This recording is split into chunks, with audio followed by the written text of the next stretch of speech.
a lot of it may have seemed from the outside like she is leaving and she doesn't love him anymore. She's just leaving. But I was leaving because I was like, I'm going to continue to hurt this person and spin out and make all sorts of crazy decisions. I got to be all in or all out. And I'm like, I don't want to be all in. I got to get all out because I can't play this game anymore.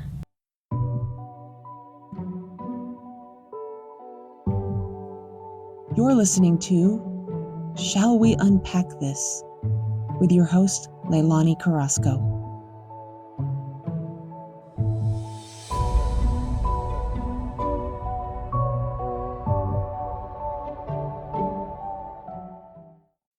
Welcome to episode 3 of the SWAT podcast. It's a big day today, you guys, because it's part 1 of my interview with my former partner, Dave. And yes, in a past life, I used to be married, and then suddenly I was not married. And I'm sure a lot of people were like, what the what? Because we were in the public eye. We were the it couple. We were called a power couple because he was writing a book and had gotten an interview with Seth Godin that summer, and I was appearing in websites, and I'm trying to grow my blog, and it's like, wow, that is such a determined couple out there moving and shaking. And then it's done. And so when I was first thinking of the idea for this podcast, I was like, gotta have an interview with Dave. We've got to share this story. A lot has happened since the separation in 2017 and the interview of today, which went about 3 hours. So the timelines are all out of whack. We're just going with it. And we really did try to prepare for this interview. I mean, we had a couple phone calls, one that was 2 hours long of okay, what are we going to share so that there's no surprises? What are we going to talk about? And then we sat down and all of that went out the window. We just started yakking, and then all this new information came forward. And it's like, you know what? This is like any relationship. It's not cut and dry. It's not clean lines. It's all messy and all over the place. And 12 years is a lot of life to pack into even 3 hours. So here we go. Here's our best effort. So strap in and enjoy this first part, which will really talk about the breakdown of the marriage and each other's experience within the divorce process. So enjoy.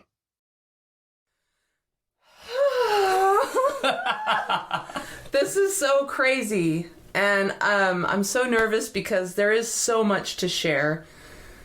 So much has happened. And I found myself asking many times today, why are we doing this? This is your idea. It was my idea, but I'm like, why am I doing this? I think because it's just another part of our story. And so for those of you that don't know, this is my, for lack of a better word, ex-husband. Only I say ex-husband because people know what that feels like, or that, okay, that really sets the stage. Former partners, well, were you guys business people? Mm-hmm. So this is my former partner. We were married from 2005 until 20. I consider 2017 to be the end. Yeah. Parting ways, and we didn't see each other and didn't like each other very much, which is an understatement. Yeah. I think, but yeah. So with that, let's just jump into this and edit so very much this conversation. But the fact that we're just laughing about this now, I've been thinking about this a lot, actually. Yes, same. It's your show. I don't want to. No, you talk, because I'm just still trying to calm down. So we'll get into this, but I just want to say how proud I am of you. and how awesome it is today's my birthday. Yes, it is. how really awesome it is to spend my birthday hanging out with you. Yeah. And then hopefully you guys are coming to my birthday party tonight. Yes, we are. Yeah. And so there's so much here that's really, really beautiful.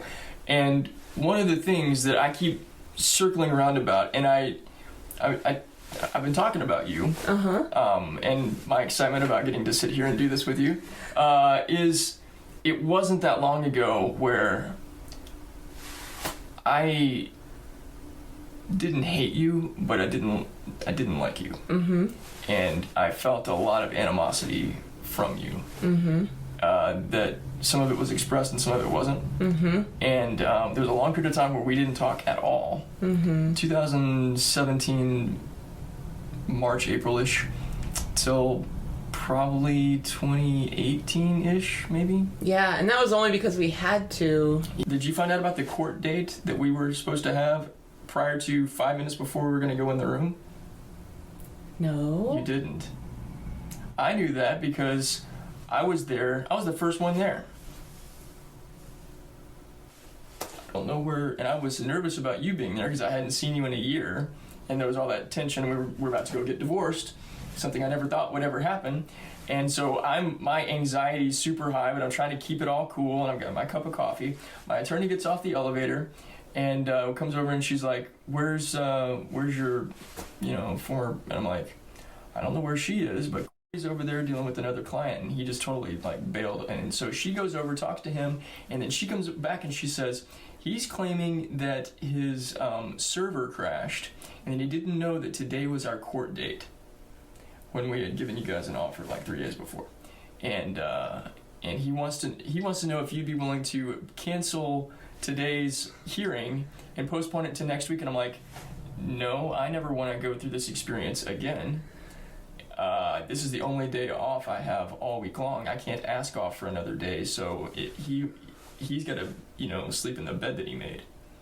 And I, no offense, knew it was going to be really hard for him to get a hold of you and convince you to get your stuff together in 5 minutes and come up to court. So I think you had to sign off on things because you didn't have another choice.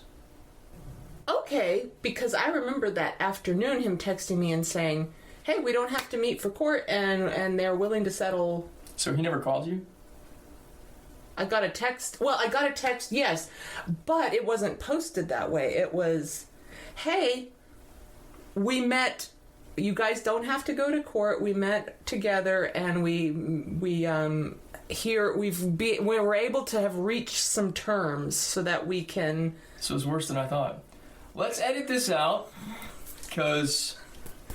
I'm not editing this part out, and with good reason.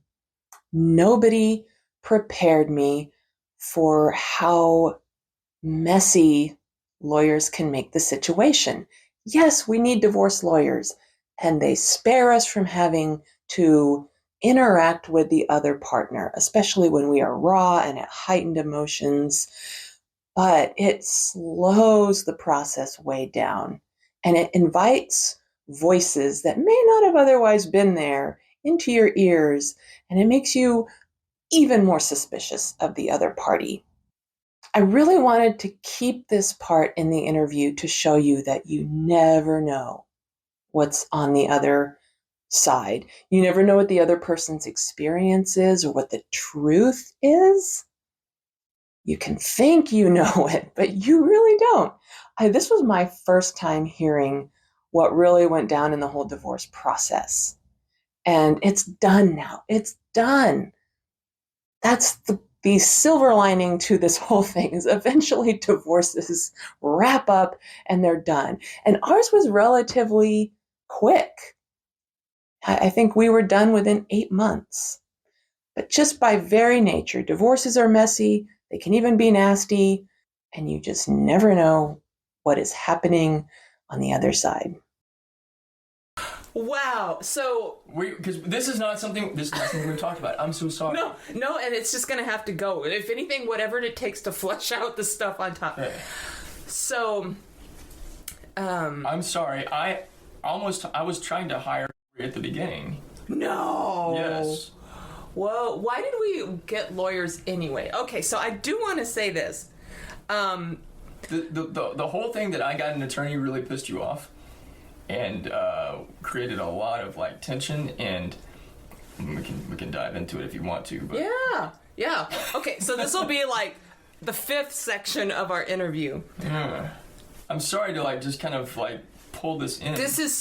What is reconciliation, I don't even think is something we have to do as humans. It's something that is a gift that if it all works out and there's enough healing, you get to experience. And what's been really cool about us reconciling is there's a lot of questions that are getting answered. Questions that we've each had, like, we've already, like, from the outside or from our perspective, it looked like you did this. Now we're in a place where we can say, okay, this happened. Here's what I thought you meant. What did you mean by that? So when I moved out, actually when I was in the beginning processes, it was like, I want to sleep in the guest bedroom. And that was hard. I'm even shaking thinking about it because it was so scary. Just uprooting this 11-year-old tree, essentially. And then it was like, okay, I'm definitely moving out by the end of March. And then we'll talk about it from there. That was what was in my mind. So I moved in with a friend. And then, because I'm sure you received a lot of advice and messages, and I received a lot of advice and messages, it was like, well, you guys have a lot of assets together, and you guys have the house, and how are you going to split that up? And it's like, oh, well, I left, so I don't deserve anything. But then it was like, no, you do, because you still put something into the marriage, so you that is yours by law. Texas is 50-50. And so it's like, well, that sounds scary and messy, but okay, we'll go with it. And so I messaged you and was like, how would you like to move forward on this, and how do we want to like deal with the house or something like that?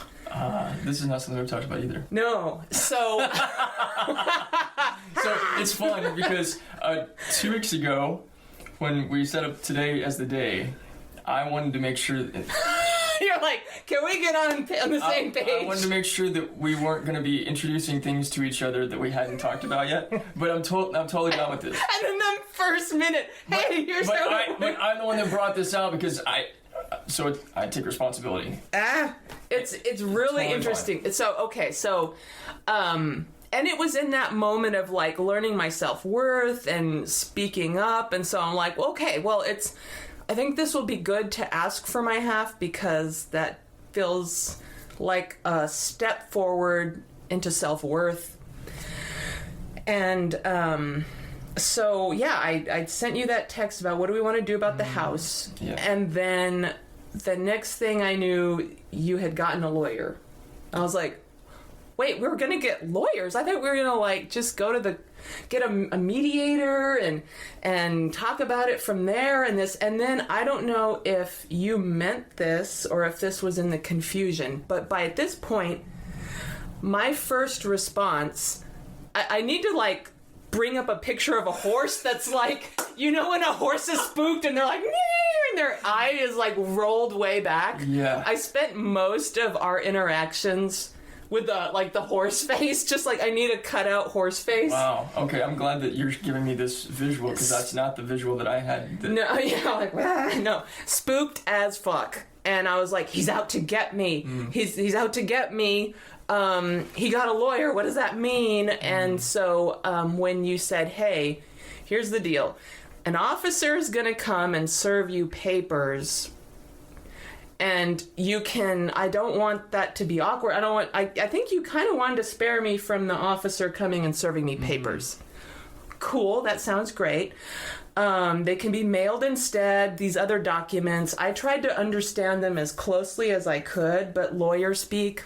I tried to explain it in a way that was not complicated. And I thought I knew what I was signing.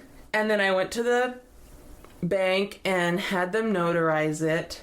And then I waited. And then people were like, girl, you need a lawyer. If he's got a lawyer, now you have to get a lawyer. And I'm like, well, crap.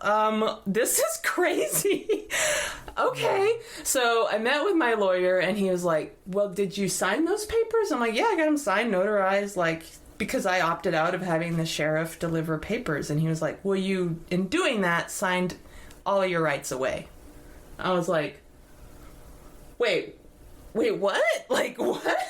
What do you mean? He's like, yeah, you now have no right to any of the assets or something like that by signing this paper. Really? And I'm like, like, enter horse face, like, Dave tricked me. He totally is trying to trick me, and that's where the tricking and the whole, like, instant... There was a noticeable energetic shift that took place. Yeah, with that. And so I was like, he totally is trying to sabotage me. And it was like, oh no. Thankfully that got undone because I had the lawyer, and he's like, well, hopefully there'll be enough time to undo it. But then again, you know, it's like, who knows what really is the truth with lawyers. But then it was the back and forth with, I put a lot into the house, I should get some back, and then but then we never hear from each other. We hear from people advocating for it, and they got all confused. Well, at the same time, I'll be honest, like, I didn't want to talk to you. I felt like... Why not? Well, so the spooked horse face was my face too. Really? Yeah, wow. because from my perspective, you were at, what was that thing that you went to? Pathways. Pathways. So when you started going to Pathways, it was communicated to me that you were trying to find your path in life, and that you didn't know exactly who you were, and you wanted to figure out yourself. And I remember the day that you left for the first one, you said something, because your friend Stephen had done it, and it had been like this revelationary is my word, experience for him in discovering himself, and discovering his passion, and saving his marriage. And yes, and so he and I were communicating a lot, and he was telling me about like how you were going to come back from this weekend and have all these, you know, epiphanies, and ask all these questions. We were going to have a lot of deep conversation, and our relationship was going to heal. And you came back from the first weekend, and we didn't have any of those conversations. And I found out later that you had already decided before you left that you were done with the marriage. We never had a conversation about that. So when you came back for the last one, I remember you walking up the stairs, and as you're walking up the stairs, you said to me, well, we're going to get divorced. I'll move out by the end of the month. You can take the house, I'll take the car, we'll go our separate ways, and when you start speaking around the country, I'll come sit on the front row and cheer you on. And I was just like so shocked by that, that it was like I was literally like in an emotional kind of shocking state, because I never anticipated that my marriage was over, and that was going to be a possibility. I kept waiting for these experiences that Stephen was telling me about having, that never happened. And so when you sent me that text message and said, okay, well, how are we going to divide the assets? And I thought, whoa. No offense now, but I thought, fuck you. You decided that the marriage was over. You said I could keep the house, you would take the car, and we would just go our separate ways. You can't go back and like change things up now because somebody told you that you have rights to things. Like, I've had no rights in any of this decision making. So part of the getting the attorney was so I felt like somebody was actually in my corner, because I didn't feel like anybody was in my corner, and I felt like I had zero voice. And I felt like if we went and got a mediator, one of our friends, to do that, we were putting them in this impossibly difficult situation. It was potentially going to sacrifice our friendship with them, one of us, to try to play mediator between two people that haven't communicated a whole lot of stuff together and are not on the same page at all. And I thought, if I get an attorney and she draws up the papers, I didn't want to sue you, and I wasn't trying to take anything away from you, but I didn't want to get chopped off at the knees anymore. And that's what I felt like most of our marriage had been. And so I was tired of being, I don't want to say victimized, because I was never a victim, but I was tired of feeling like I was always on the short end of the stick. And so when I I called the guy that you hired. He never called me back. Okay. So I went to a friend of mine's office that I knew was told me that she had hired this one attorney who was just a pit bull. And I was like, that's who I need. Yeah. Well, he wasn't there, but his partner was. And so she ended up being this wonderfully sweet lady that didn't overcharge me, took care of everything, and said, you don't have to talk to her if you don't want to. I'll talk to her. And I was like, I don't want to talk to her because I'm afraid of what might happen, and I don't want to make anything worse. And so a lot of my avoidance of you and not having conversation with you and dealing with this stuff, and I didn't feel like I could. Wow. So you and I were actually coming at this from the exact same place in the way that we saw each other. Yeah. And now 6 years later, 5 years later, whatever, like Really? Wow. the revelation of, oh, you weren't trying to hurt me. Yeah, you weren't the enemy. Well, I see now, especially in my mode of operation up until probably 3 years ago, was I don't know, I want out of this, but I don't know how to do it. I'm going to run away. And if I did not have the faculties to have the sit-down conversation, because especially when I went into Pathways that first time, I was like, walls up. I'm already pissed off because I really don't want to be in this marriage anymore, and I feel like everybody here is going to try to convince me otherwise. I'm going to force down, put the mask on yet another year, and we're going to fake it till we make it again. And when that first session ended and it was like, you're allowing me to say I don't want to be in this? You're not trying to force me to change my mind? Oh, that felt so good. And then it was like, oh shit, like now what? But so I went in thinking I want this, but I feel like nobody's going to tell me I can do that. And at the same time, I still hadn't had the strength of standing in, this sucks, this is how I feel, like, let's lay it out. I can't force this anymore, and yeah, it sucks, but this I need to go, and how can, all of that would be taken care of completely different who I am now. But then it was like, you're gonna tell me no, I'm gonna run away, you're gonna tell me no, I'm gonna fake it till I make it again. And it's just gonna be this continual cycle, and I'm already spinning out. And so a lot of it may have seemed from the outside like she is leaving, and she doesn't love him anymore, she's just leaving.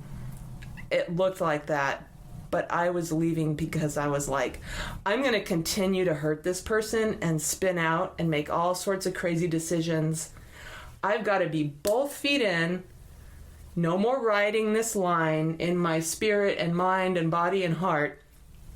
I got to be all in or all out. And I'm like, I don't want to be all in. I got to get all out because I can't play this game anymore and keep dragging your life and my life along. So, yeah, it was terrifying. I felt like such a bitch. And I'm like, typical Leilani, just being a jerk, spoiled, like mean and controlling and all these things. But it was like, I don't care anymore. I have to get out. I don't know how. And we had a big argument that really kind of was I'm going to grab that and use that as my out. I need an out. I'm taking that as my out. And I gave you a really good one, too. Yeah. It was New Year's Eve 2016. And you came home from, like, Buffalo Wild Wings. You were watching a Mississippi Elephants game or... Alabama. That's the one. There you go. Alabama somethings. I'm glad you still don't remember. It makes me so happy. The Auburn Tigers, right? That's the rival. Yes. Oh, okay. Well, it's okay. You were watching. It's okay. There was a bowl game I was watching. A bowl game. That's it. I'm a Roll Tide. And it ended a little bit earlier than I thought it was going to, but I didn't want to come home yet. So I stayed, and I had about too many beers to drink. And I went to the car, and I fell asleep in the car before I turned it on. That's where you were, because you were supposed to come home about 2:00, and we had a party at about the game was at 2. Oh, the game was at 2. I was supposed to come home around 5-ish. Got it. And so I stayed and hung out with some friends. Went and sat in the car. Knew that I was not drunk, but kind of tipsy, and I fell asleep in the front seat before I cranked the car up. And then I woke up and I was like, shit, I'm supposed to be at home, and we're supposed to be headed towards the Hugel's house. And I saw the clock, it said 7:15, and we were supposed to be there at 7:30. And so I got on the road and just said, you know what, I'm just going to tell Leilani that the game went longer, and I was hanging out and having fun. And but you could tell that I was well, yeah, because you were like, all right, I'm on my way home. And then I'm like, where is he? And that had been a problem building up, is you'd say, I'm on my way home, and it'd be 1:00 in the morning or midnight, and I'm like, where is he? Where is he? And so that was a big, again, the crazy horse eye, like, what is this? And so I just figured it took you a long time to get home. I thought you were just driving like this. No, I fell asleep. Oh, okay. And you were noticeably angry when I got in the door, and you had every right to be. And I was beating myself up for it too, because I was drinking a good bit then. Interesting. I'm gonna have some beers tonight because it's my birthday, but I don't drink anymore at all. Yeah. I've had 4 glasses of wine and 2 beers in all of 2023. Okay. Used to vape. I quit that 3 months ago. That was the hardest fucking thing in the world to quit. Yeah. So I'm the most sober, non-addictive of anything that I've ever been in my entire life now. But at the time, I was drinking a lot because I was stressed out and I didn't know what to do about it. And also, alcoholism is in my family. And something that was not really, I wondered, I was like, why are you playing that risk if you know that you have that in your family? But also, it was stressful to be at home, and it was tension, and we didn't. Let me correct myself. Because, Leilani, you've always actually been very honest with me about your feelings. As we will go into later, there's a thing called oversharing, and I'm guilty of it. Well, I'm guilty of it too. I didn't have good boundaries, and I didn't have any self-respect. All of my worth and value for myself came from the fact that I was married to you. And that's not your fault. That's on me. And so when I would try to motivate myself, I'd be like, well, I'm married to the hot Latina chick, so nobody can say anything about but what that eventually ended up doing was I didn't have any personal pride or value in myself independent of you, which is unfair to put all of that weight on your shoulders. And because of that, when you would tell me things that I felt were degrading and belittling, I just took it. And I would tell myself, well, she needs to get this off of her chest. If she needs me to be a rock, then I'll just be a rock. But I felt more like a punching bag. I felt like Rocky. Nice. Which, you love Rocky. Huge Rocky fan. Yeah. But that doesn't mean I want to get beat up by Apollo Creed every night. No, it doesn't. It just means you're in a bad mood and I'm in a bad mood. Good job. I'm impressed you remember that. So I'm saying all that to say, I did not do not only not a good job, I did a very poor job as your friend, as your best friend that you married, your husband. I did a very poor job of communicating with you, which is crazy because communication is one of my strongest values. Yeah. And you would say things to me sometimes. I thought kind of it hurt for you to be like, well, see how easy communication is, and I'm like, yeah. But it was hard for me to do that because I was waiting for there to be some sort of I was waiting to get in trouble. And but I see now, I'm a big Neville Goddard fan, and Neville teaches that everyone is you pushed out. So your concept of yourself, whatever you hold to be true inside of you, the stories you tell yourself about you, about other people, the story I was telling myself about you was that no matter what I do, I'm going to get in trouble. No matter what I do, it's going to be wrong. No matter what I do, it's not going to be good enough. And so then that's what I experienced, because I was projecting that onto you. Of course, you're going to respond to me in the way that I'm energetically doing all the things. And so, going back to this other stuff, with the night, I've taken your story off the course, but like when I came home drunk and were inebriated or whatever. Yeah, you were stumbling. You were very much stumbling. It's easy to tell when I've had. Yeah, I think you even had a comic moment. I would have laughed if otherwise, but you kind of went down the stairs. It was classic, but yeah. Well, when we got to our friend's house and did the party, I got a thing of champagne, and you moved around the room. You stayed away from me. I'm like, midnight's coming. I ain't kissing him. I think I got a peck on the cheek, maybe. Yeah. But when we were walking out to the car, you really let me have it, and I didn't care. Whoa. For one of the first times ever. And I think I just kind of like laughed you off in what you said. Yeah. And it probably really hurt your feelings. Yeah. And the next morning, when I realized that, dude, when I woke up and I was like, dude, you were inebriated all night long and you were not yourself. And I went and hung out with him and I told him the story, and he's like, dude, you realize that like a DUI would totally destroy your life in every way, shape, and form. You're lucky to be alive. You're lucky you got home. You're lucky that like your wife was willing to like talk to you. Or that no one else got hurt. Yeah. And so I came back home and I was trying to apologize to you after having this eye-opening, awakening moment, and you were like, nope, that was there were a lot of straws that were the last straw that I called the last straw. I didn't tell you that, but there's a lot of... Oh, okay. No, that's what I'm perceiving. Oh, okay, yeah. Like there had been a row of last straws, but that was really the last one.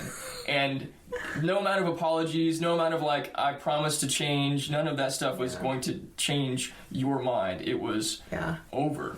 Yeah. And that was January the 2nd. But you didn't exactly, you didn't show that you were as done as you did on the 1st of February. Yeah. So what happened that night, that New Year's Eve night, that really drove it home, I had spent all of our marriage, it being understood that I was a fearful person. I was overcoming fear after fear after fear. And we would talk about fears a lot. And you would say, you're so brave. Like, you've overcome. And you'd cheer me on. And this is how, even toward the end, we would talk in the morning. We'd sit down in the rumpus room and have our coffee and swap ideas and talk about Seth Godin and all these things. By the evening... it was like we were friends that had all these other issues. But, so that fear of being a fearful person, always being afraid and trying to overcome this. So when we were driving to the party, I was talking about how, like, I think I'd even said, like, this is, why are you drinking when this is in your family or something like that. And we were bickering. And because you were inebriated, you had this look in your eyes that I'd never seen. And it was just pure, almost like hatred, understandably, because by then we were just so angry with each other. And it was just full-fledged, unfiltered anger. And I was like, you're scaring me. Like, I was scared of you. I was like, you're scaring me. And you were like, that isn't surprising to me because you've spent all your life afraid. And I was like, it was like one of those like Matrix moments where I was like, if anyone had said that, you're right. I've spent most of my life afraid and I'm afraid again. Surprise, surprise. But it was so opposite to what your messaging was, where And a lot of before that point was, you're not selfish, you're not a narcissist. And then by the evening, you're a selfish fucking narcissist. And it was just a lot of this back and forth because we were just in the midst of like spinning out with no tools.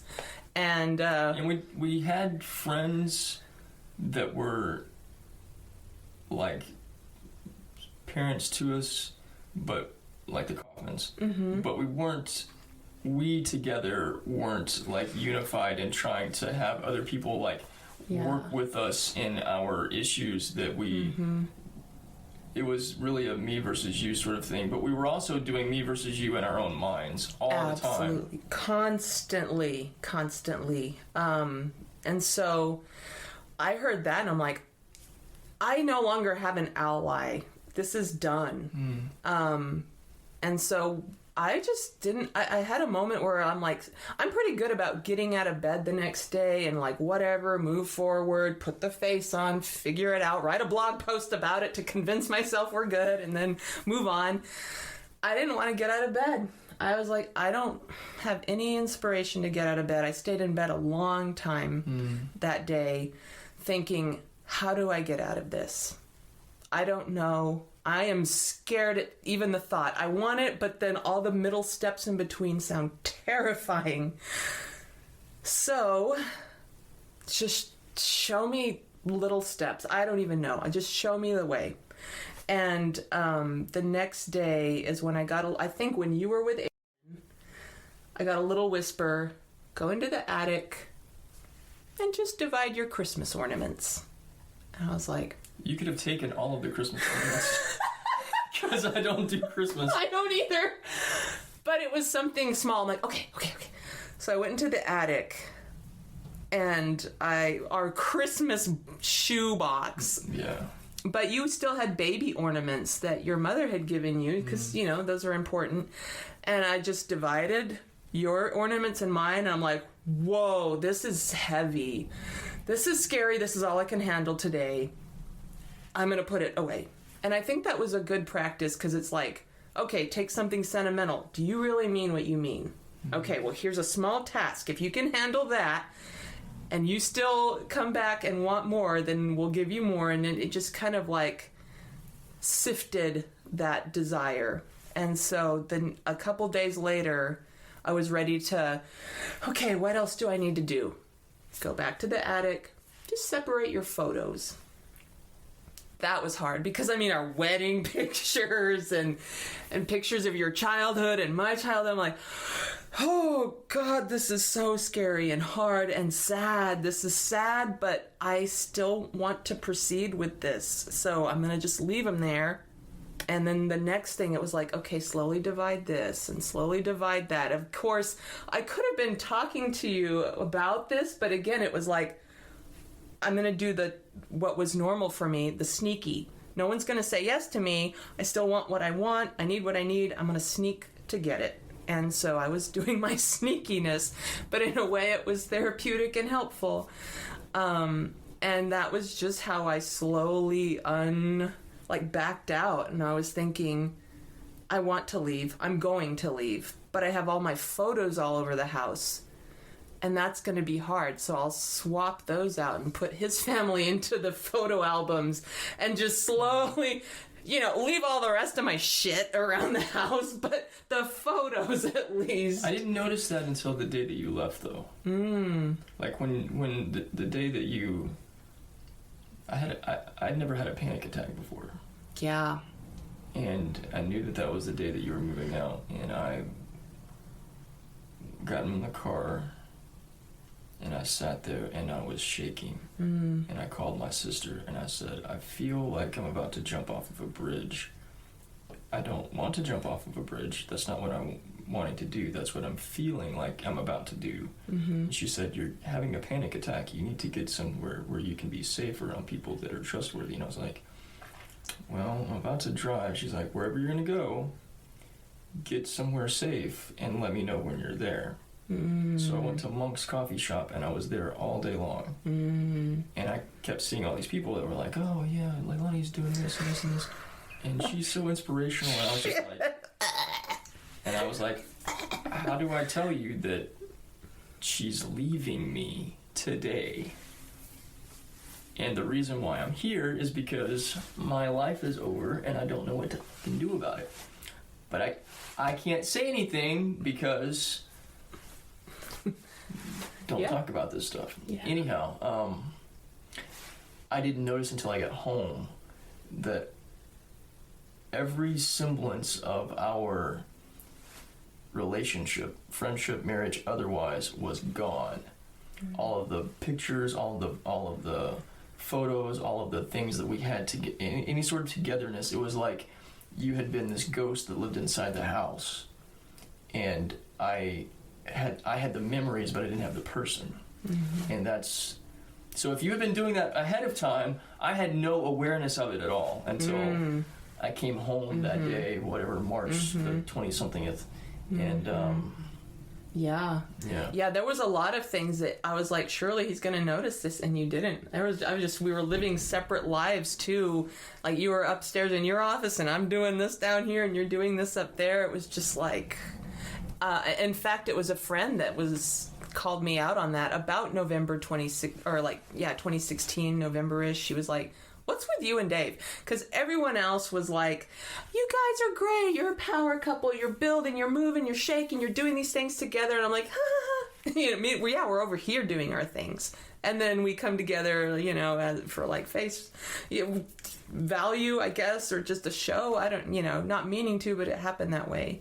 Mm-hmm. And she was like, what's up with you guys? He's over there, you're over here. Like, you never really, you kind of support each other, share links, but you're not really involved in each other's lives. I'm like, yeah, you're the first friend to just kind of call that out instead of see all the fluff that I for sure have been kind of padding our relationship. And I was like, this is new too. Forever grateful. I'm like, you're right.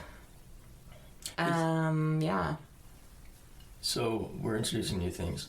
No, I think this is cool because I thought it was a premonition, but I think it was more of a like I could read your energy now that you're describing all this stuff.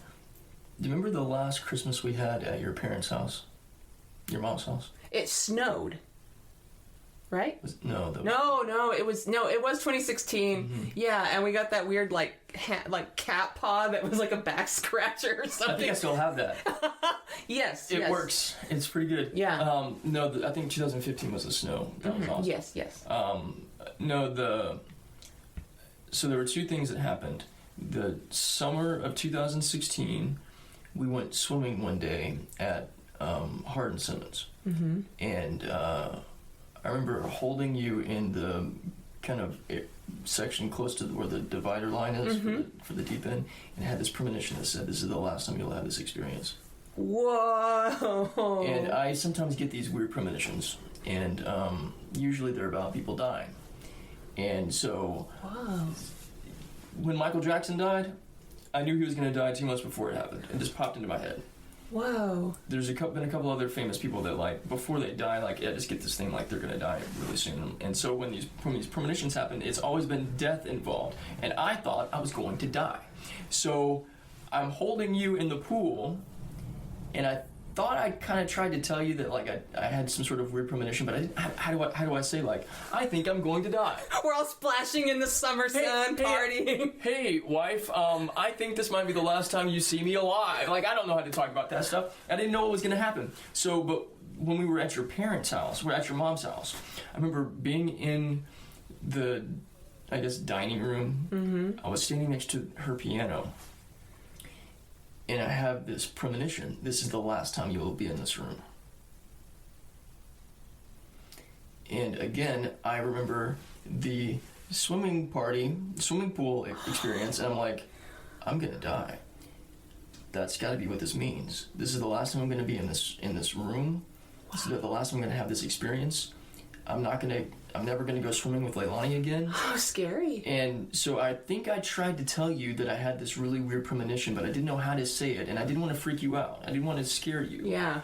Because that's a scary thing to try to communicate to somebody. Hey, I think I'm gonna die, because God likes to communicate death to me. But but now I think what was happening was it was being communicated to me that like things were splintering and going off, because you said before that had been something that you were thinking about all the time, and you needed a reason to like part ways.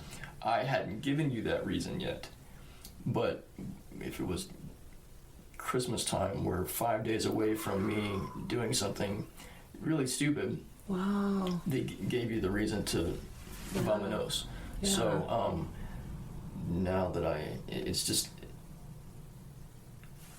also, before you told me on February the 1st that you were done, I remember there were 2 different moments where we were in the bedroom and you were walking over to the bathroom, and this little voice, for lack of a better term, said, "Are you going to be okay when she leaves? Are you going to make it? Are you going to be able to make it when she leaves?" And I was like, "When she leaves? What are you talking about?" And then, how incredible is that? And we're all, even in that, we're in our own little worlds with our own little voices and processes that are holding us and carrying us, but we're just in our own circles. That's bizarre. This interview was amazing. And again, I hope this for anyone who had a lot of questions in their divorces or separations or breakups. It's fascinating to learn all of this on the back end, and also to be able to see with fresh eyes, wow, we talked a lot, but we communicated nothing. There was so many elephants in the room just begging to be addressed, and we just kept missing them. It's quite amazing. And would we have been better off sharing all those elephants? I don't know. We weren't a safe place to ourselves. We weren't a safe place to each other. I think there were moments when we would try to open up in deep ways to each other, and then boom, we'd walk on eggshells, we'd explode. And, I see now maybe it couldn't have been any better. But wow, I just want to leave that with you today. The question, are you merely talking, or are you really communicating? It makes me think of that line from Sheryl Crow's song. Well, okay, we get along, but what if right now everything is wrong? And that is such a mirror to how things were with us. Yeah, we get along great. If we were to start being really honest, we would have an instant fight. So what are you communicating? What is just begging to be talked about? And is it safe to even share it? So thank you so much for joining us on this part 1 roller coaster. We've gone through our divorce, our breakdown, and next week I will either share how we got together in the first place or continue with the natural progression of the interview when we go into the reconciliation of the relationship. Who knows? It's all a big mystery. In the meantime, we'll see you next week. Thank you so much for listening. Join us on Instagram at SWUT Podcast.